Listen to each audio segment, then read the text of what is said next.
The gain reduction meter tracking adjustment might just be the most confusing adjustment of them all. But in fact, it needn't be any more confusing or difficult than any of the other adjustments. Just follow along step by step. The purpose of the gain reduction meter tracking adjustment is to allow the front panel meter to show how much compression is occurring to the input signal. We've previously adjusted the Q bias in the first calibration. Therefore, the compressor itself is already operating just as it should. Now we need the meter to show what's happening inside the box. It's useful to think of this calibration as having two steps. First, we will generate a steady tone and set up the compressor to reduce the gain by a fixed amount using the VU meter. Next, we'll switch the meter to gain reduction mode and adjust it to display the exact amount of gain reduction that is occurring. The 1176 differs from many other compressors in that there is no separate threshold control.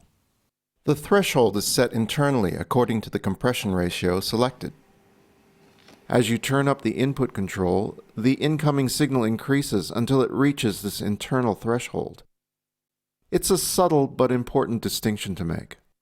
Make sure you have put R44 into the circuit by moving the shorting plug, or adding it to the board if you are working on an earlier version of the PCB. Start the adjustment by setting up the controls as follows. Set the meter mode to gain reduction, and with no input signal, zero the meter using R71. Now switch the mode back to VU. Turn the input and output controls to mid position. You'll be doing most of the initial adjustments using these two controls, so the idea is just to get the unit passing a signal. Set the compression ratio to 20:1 and short pad 22 on the main board to ground as we did before, turning off the gain reduction.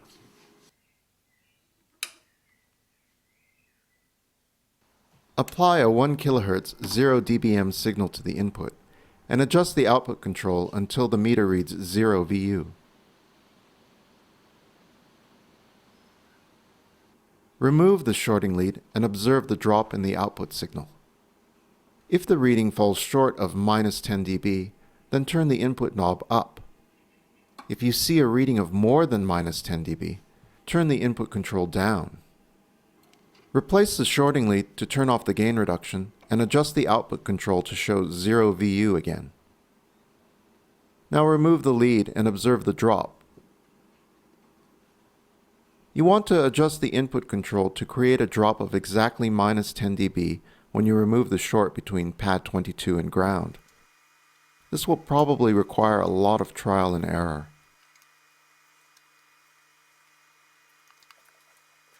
Once you have adjusted the front panel controls for a -10 dB drop, you can start on the internal controls.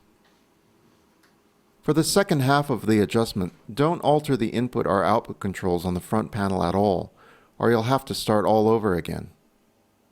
Select the gain reduction mode on the meter switch. When the gain reduction is off, we expect to see 0 on the meter, and when the gain reduction is on, we want to see -10 dB, just like we saw when the meter was in VU mode. Short pad 22 to ground, and confirm that the meter reads 0 dB.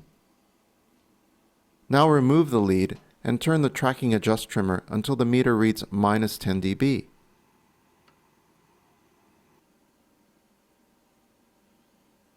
When you reconnect the lead, the 0 adjust trimmer will have to be readjusted to 0 the meter again.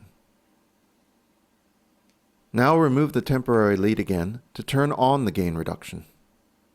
Readjust for -10 on the meter, turn off the gain reduction and readjust for 0.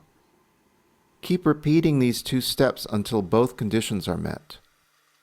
Once you have a -10 dB reading when the gain reduction is on, and a 0 dB reading when the gain reduction is off, your gain reduction meter is properly adjusted.